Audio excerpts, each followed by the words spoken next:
Assalamualaikum warahmatullahi wabarakatuh. Kepada ibu dosen yang saya hormati dan teman-teman sekalian yang saya banggakan, salam semangat. Pertama-tama, marilah kita panjatkan puji dan syukur kehadirat Allah Subhanahu wa Ta'ala yang telah memberi kita nikmat dari nikmat yang paling kecil hingga nikmat yang paling besar, yaitu nikmat iman dan Islam. Selawat beserta salam tak lupa pula kita curahkan kepada junjungan kita, revolusioner Islam sedunia, pendobrak kebatilan, penghancur kemungkaran, pembawa rahmat seluruh alam, baginda Rasulullah Muhammad Sallallahu Alaihi Wasallam.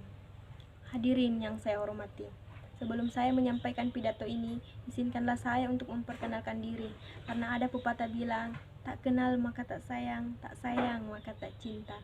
Perkenalkan, nama saya Anawai Sakina, salah satu mahasiswa dari Universitas Muhammadiyah Kendari. Pada kesempatan ini, dalam rangka bulan di mana lahirnya Sumpah Pemuda, saya ingin menyampaikan sedikit pidato singkat mengenai peranan mahasiswa sebagai pemuda dalam kontribusinya terhadap bangsa.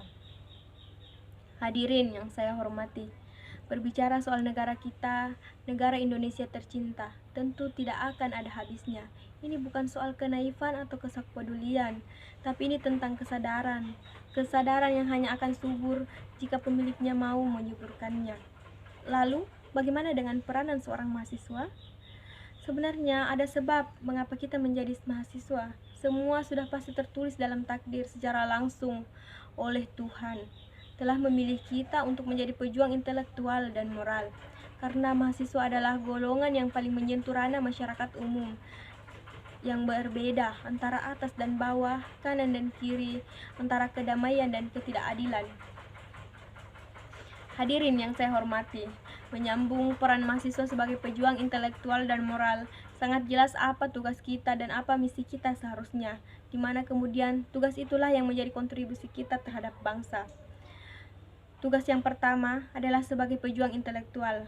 Mahasiswa belajar untuk mengejar ketertinggalan, menambah pengalaman, mencari 1000 alasan untuk berpikir lebih ke depan, mencari jawaban dari setiap permasalahan, dan kemudian memberi solusi untuk penyelesaian sebagai pembuka jalan. Tidak perlu memikirkan betapa sulitnya itu, karena di mana ada kemauan pasti ada jalan. Kemudian tugas yang kedua adalah sebagai pejuang moral. Saat belajar dan tahu tentang sebuah kebenaran, sebagai pemuda yang cenderung mempunyai sikap lebih kritis dan ideologis, sudah seharusnya ada pergerakan moral di dalam pergerakan pembelajaran kita. Moral bukan hanya kita harus berkata jujur, berperilaku yang baik, dan lain-lain, tapi bagaimana kita menyikapi sesuatu yang benar-benar kita harus peduli atau memiliki arti lebih, dibandingkan hal lain yang tentunya kita harus berkorban dengan mengambil resiko. Dan yang terpenting, kita yakin bahwa tidak ada perbuatan baik yang sia-sia. Teman-teman, dalam perjalanannya, mahasiswa harusnya mampu berpikir dengan berbagai sudut pandang, melihat satu hal dari sisi yang berbeda. Kita harus sesekali bisa menyisakan waktu untuk otak dan hati berembuk, meresapi apa yang sedang terjadi hari ini, esok, ataupun lusa, memikirkan hal yang tidak tersentuh oleh masyarakat umumnya, memikirkan apa yang harus dilakukan sebagai bagian dari anak negeri. Kita bisa memulai dari diri kita sendiri dengan membangkitkan benih-benih empati dan menyuburkan ladang simpatik di hati kita.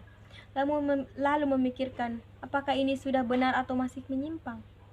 Dan membuat mimpi untuk masa depan sebagai wujud penolakan dari penyimpangan yang terjadi masa kini.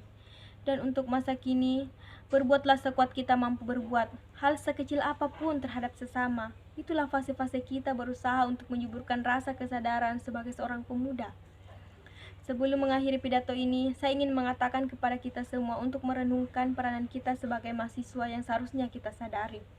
Tidak perlu melangkah terlalu jauh untuk mengabdi kepada masyarakat.